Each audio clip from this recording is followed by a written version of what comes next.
처음으로 카카오톡 라이브로 현장 중계를 하는데 이게 좀 잘 안 되는 모양이네요. 유튜브로 올리려고 하면 시간이 많이 걸려서 이번에는 못했습니다. 유튜브로 할 수 있도록 하겠습니다. 세상에 이런 일이라는 프로그램이 있습니다. 우리 주변에서 일어나는 신기하고 놀랍고 재미있고 감동적인 이야기를 찾아서 소개하는 프로그램이에요. 저는 그 어떤 이야기보다 더 감동적이고 더 놀라운 세상에 이런 일을 소개합니다. 바로 예수 그리스도께서 부활하셨다는 이야기입니다.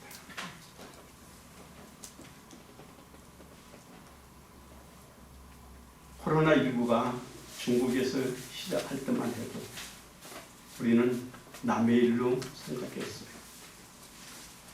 그러다가 한국에서 확진자가 생겼다는 뉴스를 접할 때 우리는 그거 뭐 감기의 일종이라 생각을 하고 우습게 생각을 했습니다. 그런데 대구에서 신천지에 의하여 코로나가 확장되면서 사람들 가슴 속에는 서서히 두려움과 공포가 찾아옵니다. 우리는 그때마다 3월이면 끝나겠지 생각을 했어요. 계절은 우리에게 봄이 왔다고 알려줍니다. 벚꽃도, 개나리도, 목련도, 모든 나무에 새싹도 돋아나면서 봄이 왔다고 알리지만, 그러나 코로나는 여전히 떠날 생각을 안 하고 있어요. 오히려 전 세계가 패닉에 빠졌습니다. WHO는 팬데믹을 선포했습니다. 나는 태어나서 이런 전염병의 공포를 처음으로 경험했습니다. 신종플루나 메르스는 체감할 정도 그렇게 두렵지는 않았습니다만 이번 코로나는 우리와 전 세계를 바꿔놓았어요. 지금 전 세계의 경제가 마비 상태에 이르고 있습니다. 전 세계가 거리 통제를 하고 있어요. 그래서 모두가 다 집안에 갇혀 삽니다. 지금 미국과 프랑스와 브라질을 중심으로 해서 확진 세력이 점점 더 강화해지고 있습니다만, 그러나 다행히도 한국은 조금 안정된다고 하니 정말 더 우리는 긴장하면서 더 많이 기도해야 될 때가 아닌가 생각을 해요. 코로나에 걸렸다가 완치된 사람의 이야기가 최근에 화제입니다. 한 여인이 조금 열이 있어서 진료소를 방문했더니 양성으로 확인되고 곧장 격리 시설로 옮겨져서 치료를 받았습니다. 그녀는 순식간에 가족과 생리배를 하고 병원에서 이런 생각이 들더래요. 이러다가 내가 죽는 거 아니야? 막연한 두려움 속에서 하루하루를 버텨옵니다. 그런데 한 달이 지난 어느 날 나았다는 소리와 함께 병원을 나서게 됩니다. 그는 병원문을 나오는 순간 참았던 눈물을 쏟아지며 너드리를 합니다. 한 달밖에 안 됐는데, 그가 첫 마디 한 얘기가 뭐냐면 한 달밖에 안 됐는데 세상이 너무 변했어요. 바꾸어졌어요. 그리고는 그는 집으로 돌아가기 전에 병원 앞에서 한참 동안 어쩔 줄을 모르고 한 이야기가 뭐냐면 죽었다가 다시 산 기분이에요. 죽었다가 다시 산 기분이에요. 말합니다. 여러분, 부활의 아침입니다.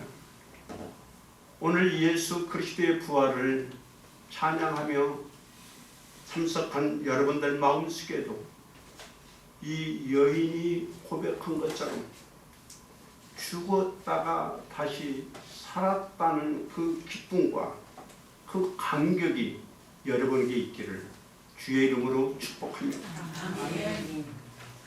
저는 오늘 얼마나 기뻤는지 몰라요. 어떤 분은 2달 만에 와요. 대부분 1달 만에 봅니다. 물론 영상으로 봤겠지요. 얼굴과 얼굴로 대면한 지가 이렇게 1달 만에 보이죠. 그래도 잘 보이려고요. 어디 이발도 하고 염색도 하고요. 그리고 넥타이도 최고로 화려한 걸로 바꿔서 왔는데 이뻐요? 에이, 저만 그렇게 흥분하구나. 십자가에 어두운 그림이 물러가고 죽음의 세력이 물러가고 부활의 아침이 찾아왔습니다. 우리의 삶 속에도 부활의 소망과 능력이 함께하므로 어두움의 권세, 코로나19의 바이러스가 물러가고 곤두박질 치고 있는 우리의 경제가 다시 회복되고 풍성한 우리의 삶의 에너지가 다시 회복되어지는 부활절을 주시기를 주님의 이름으로 축복합니다. 아멘. 특별히 코로나19 확진자들 그리고 그의 가족들, 확진으로 인하여 생명을 잃었지만은 장례조차 제대로 치르지 못하고 울고 있는 가족들, 그리고 일선에서 그 누구보다도 고생하고 있는 의료진과 공무원들과 또한 봉사자들 위해 부활의 은혜가 함께하기를 축복합니다. 인생은 무덤을 향하여 달려가는 존재들입니다. 무덤을 향하여 달려가고 있는 마리아 마음속에는 지금 슬픔과 아픔과 고통으로 가득 찼습니다. 우리의 인생을 가르쳐서 괴로운 인생길이라고 말합니다. 이렇게 살면서 우리는 죽음이라는 문턱을 향하여 한 걸음씩 한 걸음씩 가고 있는 거예요. 여러분, 세상에서 가장 무서운 게 뭔가요? 죽음 앞에서는 모두가 두려워 떱니다. 사람들은 돈을 벌기 위해서는 수단과 방법을 가리지 않습니다. 강도질도 하고요, 살인도 합니다. 그렇게 귀한 게 돈이에요. 그런데 누가 칼을 대면서 있는 것 다 내놔 하면은 돈도 다 주잖아요. 왜? 돈보다도 생명이 귀하기 때문에 그래요.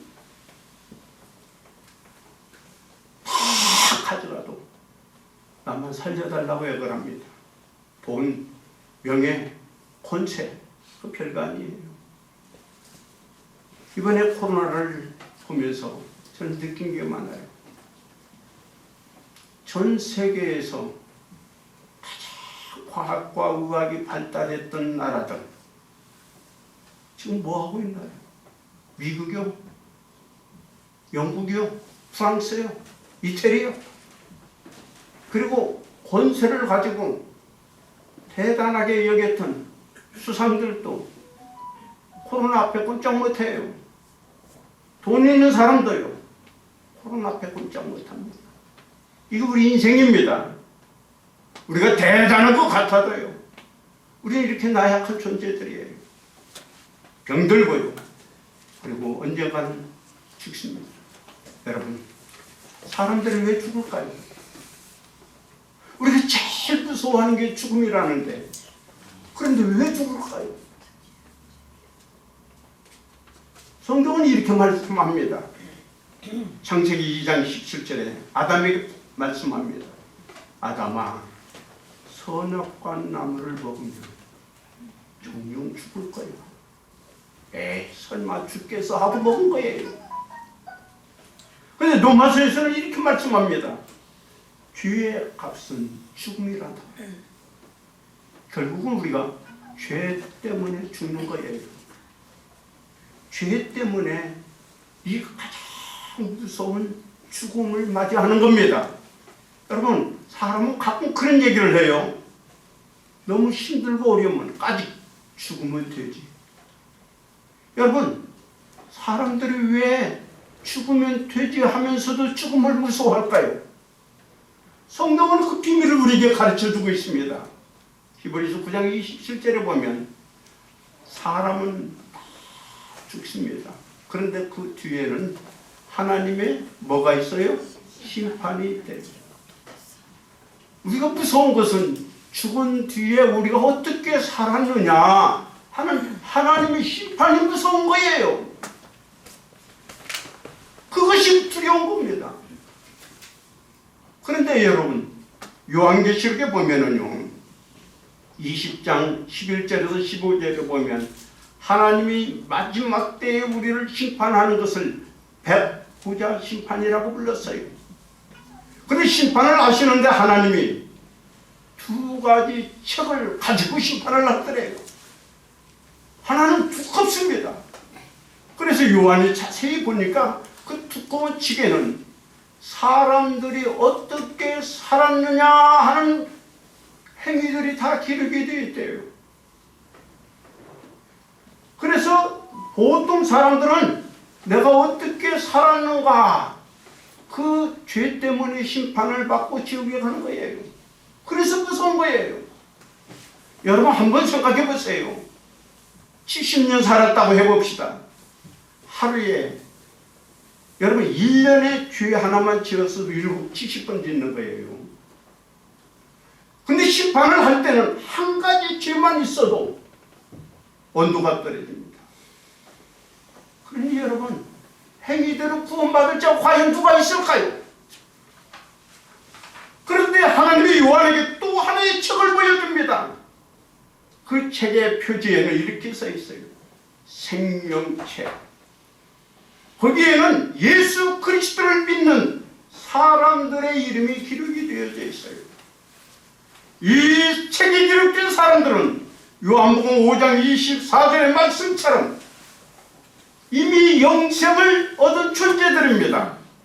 그래서 하나님은 더 이상 그들을 심판하지 않고 그들을 생명으로 옮겼다고 말씀합니다. 왜 예수님이 십자가에서 죽으시고 부활하셨나요? 죄의 값으로 말미암아 죽어 음부에 갈 수밖에 없는 나와 여러분들을 구원하여 천국 가게 하도록 하나님께서 예수 그리스도를 이 땅에 보내주셨고, 그 예수 그리스도가 나의 죄 때문에 죽고 내가 가야 될 음부에까지 가셨다가 부활하셔서 여러분 이제는 나만 믿으면 구원을 받습니다. 나를 믿으면 여러분 천국을 가게 됩니다. 그것을 보여주기 위해서 오늘 부활하신 걸 믿으시기 바랍니다. 예수 그리스도의 부활을 믿는 사람들 가슴속에는 주님이 영원한 생명을 주십니다. 그리고 그 마음속에는 편안함이 찾아옵니다.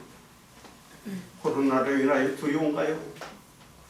오늘 여러분 마음속에 진정으로 예수 그리스도를 모셔보십시오. 겁과 두려움 사라지고 참 평강이 여러분에게 오리라 믿어요. 부활은 우리에게 가장 좋은 선물을 가져다 줍니다.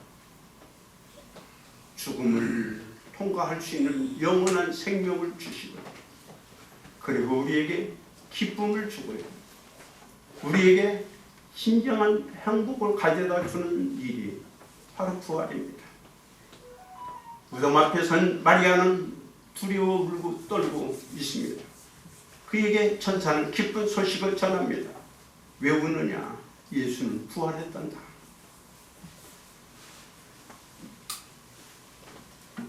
베드로와 다른 제자는 이 예수님이 부활했다는 얘기를 듣고 무덤으로 뛰어왔습니다. 그런데 예수님이 보이지 않자 그들은 다시 돌아갔어요. 그러나 막달라 마리아는 그 무덤을 떠나지 않습니다. 여러분, 끝까지 믿음을 가지고 달려가는 사람들만이 가장 기쁜 소식을 얻는 것이 신앙의 원리입니다. 사단은요, 우리에게 얼마나 많은 문제를 일으키고 그 풍랑 속에서 우리를 울게 만들고 좌절하게 만드는지 몰라요. 창세기에 요셉이라는 어린 꼬마가 나옵니다. 그는 부잣집 아들이었어요. 색동 저고리를 입고 살았습니다. 그런데 형들이 그를 노예로 팔아버렸어요. 가서 정말 열심히 살았습니다. 주인이 그를 가장 파렴치한 인간으로 몰아가지고 감옥으로 보냈어요. 그의 삶은 정말 말할 수 없는, 감당할 수 없는 많은 고통과 아픔이 연속이었어요. 그러나 요셉은 하나님을 바라보면서 희망이라는 끈을 놓지 않았습니다. 오늘 코로나가 여러분들에게 많은 고통을 주고 아픔을 준다 할지라도 예수 그리스도를 바라보면서 희망의 줄을 붙잡는 여러분이 되시기를 바랍니다. 아멘. 그 희망의 줄을 붙잡고 사는 사람들에게는 주님이 막달라 마리아에게 보여주었던 것처럼 부활하신 자신의 모습을 보여줍니다. 분명히 예수 그리스도는 부활해서 마리아와 함께 했습니다. 그런데 마리아는 그분이 동산 지기인 줄 알았어요. 부활하신 예수님은 지금 어디 계신가요? 바로 지금 나와 함께 계시지만 우리는 영안이 닫혀서 그분을 보지 못할 뿐입니다. 엠마오로 내려가는 두 제자가 예수님과 함께 대화도 하고 함께 길을 가고 있으면서도 그분이 예수인 줄을 몰랐어요. 그런데 성령께서 그 눈을 밝혀주니까 그분이 예수님을 본 거예요. 사랑하는 성도 여러분, 오늘 여러분의 영안이 열려져서 부활하신 예수님이 지금 나와 함께 하고 있다는 걸 볼 수 있기를 바랍니다. 그런데 주님이 두려워 떨고 있는 마리아에게 이런 메시지를 전합니다. 마리아요, 마리아요. 여러분, 부활하신 예수님이 누구에게 제일 먼저 그 모습을 보여주었을까요?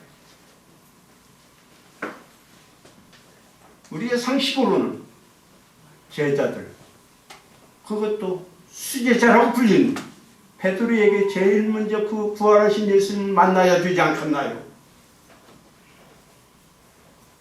그런데 부활하신 예수님을 제일 먼저 만난 사람은 막달라 마리아였습니다. 그녀는 한때는 귀신 들려가지고 사람들에게 멸시와 천대를 받았던 사람이고 귀인이었던 보잘것없는 여성이었어요. 그런데 그녀가 부활하신 예수님을 제일 먼저 만나는 복을 받았어요. 나는 이 시간에 여러분에게 이 믿음이 있기를 바랍니다. 이 사랑이 있기를 바랍니다. 그래서 부활하신 예수님을 그 누구보다도 먼저 볼 수 있는 은혜가 여러분에게 있기를 축복합니다. 여러분, 그 예수님을 만나게. 근데 그 예수님이 마리아에게 말씀합니다. 마리아야, 여러분 지금 울고 있습니다. 무섭습니다. 두렵습니다.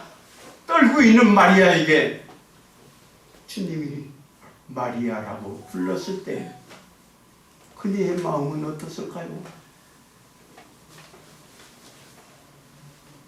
아마 놀라 자빠졌을 거예요. 그래서 그분은 예수님을 붙잡으려고 합니다. 이제는 당신을 내가 놓지 않겠습니다. 이제 당신과 함께 영원히 살겠습니다 하고 예수를 붙잡으려고 한 거예요. 여러분, 마리아가 부활하신 예수님으로부터 마리아야 내가 여기 있다는 그 말을 들었을 때 그 기쁨, 그 흥분, 그 감격이 얼마나 컸었냐 하는 문제예요. 부활의 아침은요 바로 예수님이 여러분의 이름을 보여주고 내가 부활했다고 그 자신의 모습을 우리에게 보여주는 날입니다. 여러분, 이 기쁨, 이 정말 놀라운 그 현장에 여러분이 함께 하시기를 주님의 이름으로 축복합니다. 부활하신 마리아를, 예수님을 만난 마리아는 얼마나 기뻤는지 모릅니다. 그리고 그 마음속엔 흥분이 됩니다. 희망이 솟아올랐습니다. 살 맛을 느꼈습니다.